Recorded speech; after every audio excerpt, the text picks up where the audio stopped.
Hi guys, let's see how to use the Vexel Art Photoshop Action. So for that you have to bring to install the action. You have to go to the first of all you have to go into the Photoshop. You have to open the Photoshop. Then you have to open the action panel. If it is not in here in your Photoshop, then you have to go here in the Windows. Then click on actions. Then if you check mark that, then it will come somewhere here, so you can open it.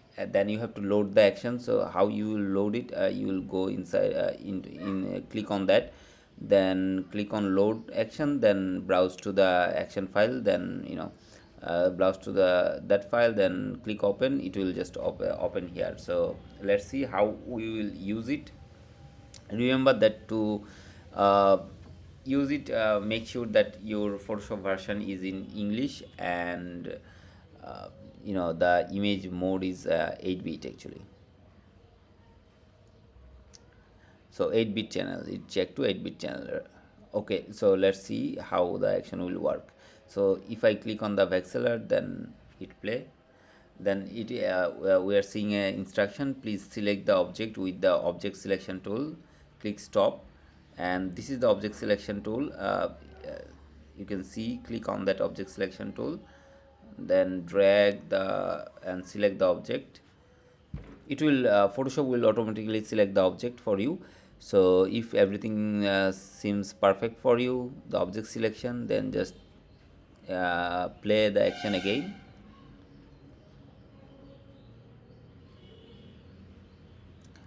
Here you go, you can see that it's already like the effect is applied. So I have already provided three different actually gradient. So you can edit the gradient from here, like if you want a different color, you can select a different color from here or whatever.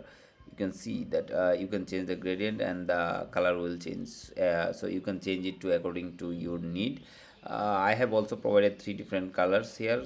So you can see that there is the yellow one and there is the bluish one, so a greenish one. So you can actually use any of them, or you can change that color easily by double clicking here, and you can see that panel comes here. Then you just need to change those two color, and it will be a different gradient color for you. Thank you. I hope you will enjoy it using. See you on the next video.